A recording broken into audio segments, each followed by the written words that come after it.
Hello, in this episode we'll discuss progression failure during the labor. What are the three stages of labor? Stage 1, that includes initiation of labor with labor contractions to complete dilation of the cervix.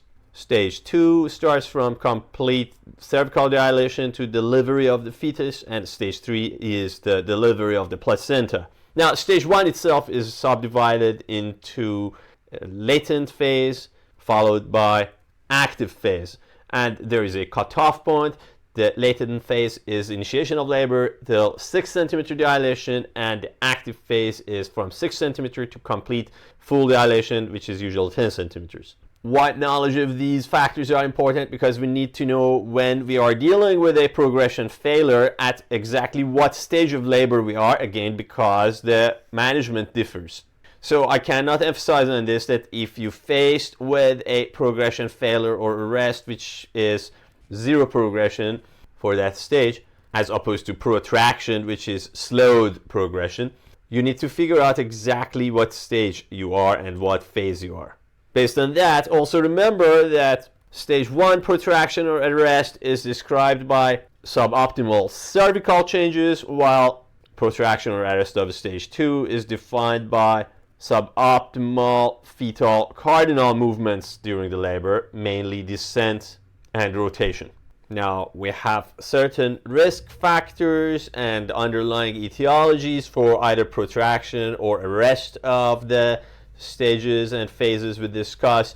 And at the end, I would like to also draw our attention to this slide that I have prepared, that parity, adequacy or inadequacy of the contractions, use of epidural anesthesia, and fetal station also play roles in some of the stages.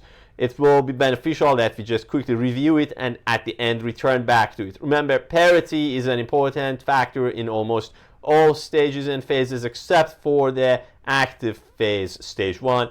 Adequacy of the contractions mainly plays a role in active phase, stage 1, as well as stage 2. Epidural mainly plays a role on stage 2, and fetal station is again related to specifically arrest of stage 2. With that in mind, let's start the first progression failure, and that is protracted latent phase, stage 1. What is the normal progression on stage 1? It should take maximum 20 hours in primiparas and maximum 14 hours in multiparas. So protraction is if it's longer than 20 hours in nulliparas or more than 14 hours in multiparas. Now, do we have an arrest of latent phases stage 1? No. Remember, as I've written here, almost all latent phases enter the active phase. So contrary to active phase stage 1 and stage 2, where we could have either protraction or arrest, in the latent phase we mainly have just protraction. What are the major two reasons or risk factors for protracted latent phase stage 1? One is excessive sedation and the other is unfavorable cervix.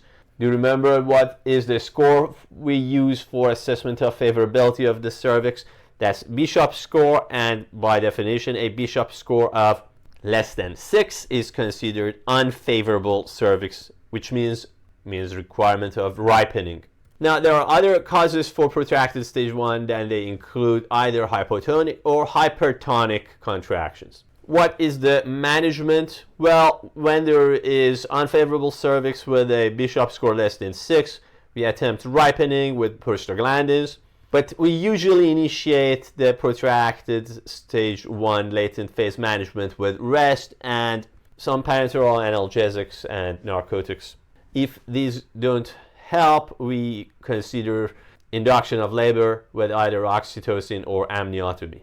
Now, when do we attempt C-section for the management of protracted latent phase? The answer is never. If there is no other indication for C-section, we never use C-section as a management solely for the purpose of addressing protracted latent phase stage 1.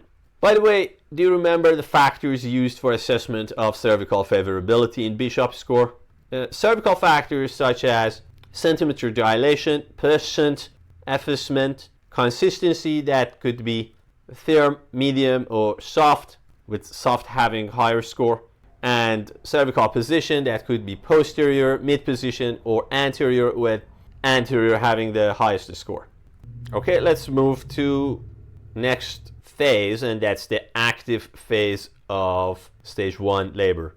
What is the variable we measure here? Again, we are on stage 1, so our variable is rate of cervical dilation. We know we are in active phase if the cervix is dilated more than 6 centimeters. Now here we have both protraction and arrest. I do not want to go to the normal progression range because it has changed and it differs from reference to reference, and also it's been recently demonstrated that it is not as fast as it was initially believed to be. So the only thing you need to commit to memory is protraction is a rate of dilation on active phase less than 1 centimeter per 2 hours, regardless of parity. You can think of it as less than 0.5 centimeter per hour.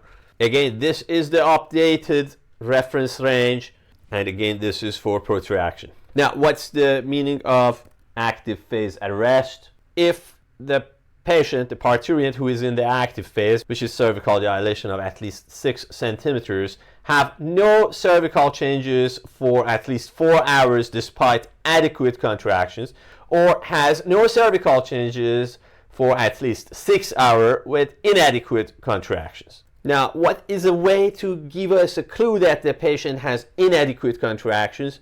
They may tell us that the patient needed to receive oxytocin to augment the contractions.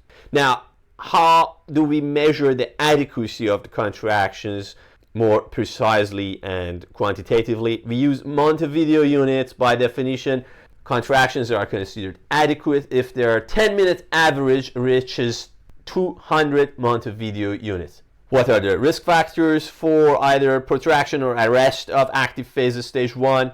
Cephalopelvic disproportion or any condition causing inadequacy of the contractions, which is again related to cephalopelvic disproportion. Now, a couple points about cephalopelvic disproportion. We used to rely on the imaging or clinical physical exam assessment for indices such as the sizes of birth canal, the anteroposterior, conjugate, and transverse diameters of the pelvis by the approach called pelvimetry.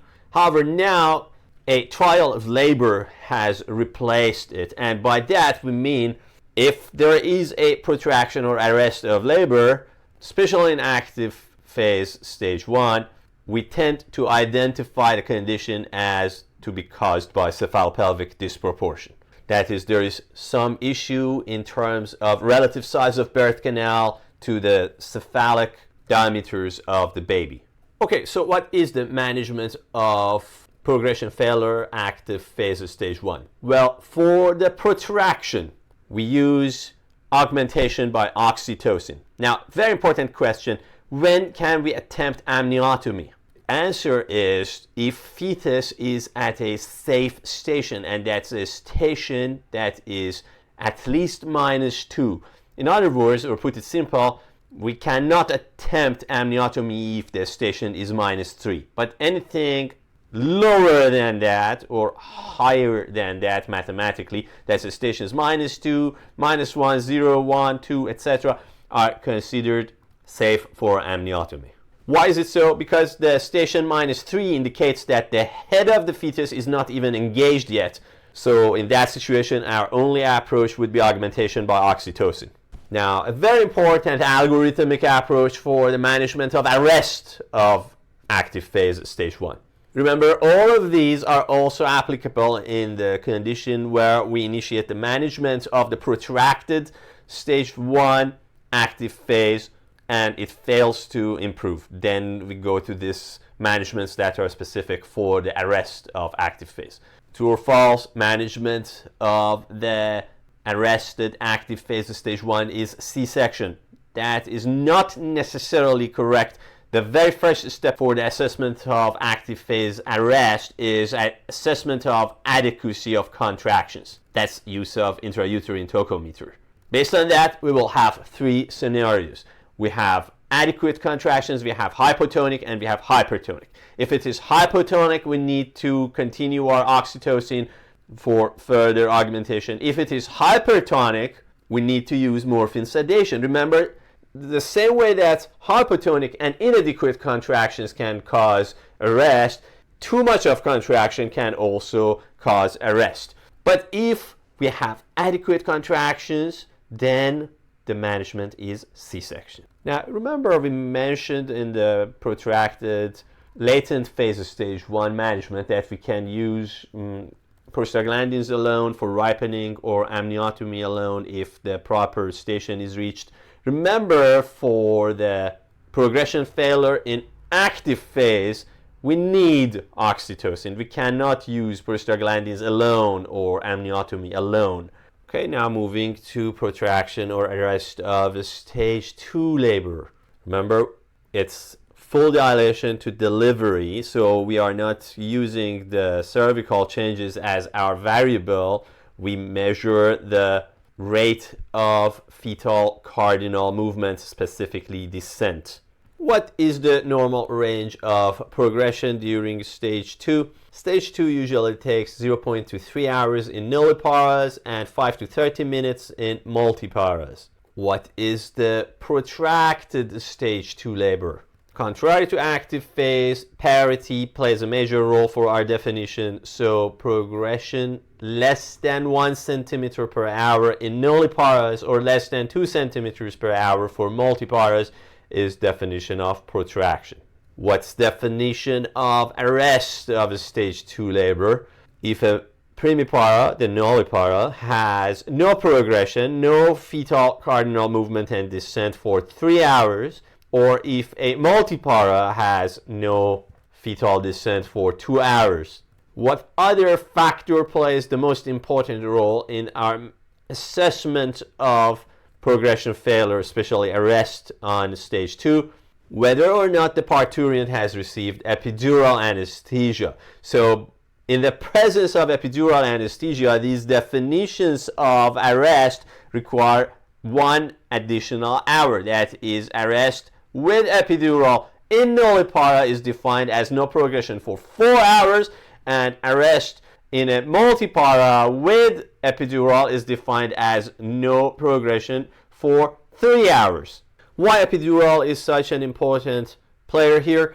Remember that progression on stage 2, the descent of fetus, strongly depends on maternal pushing efforts, and please do not confuse pushing efforts with the contractions.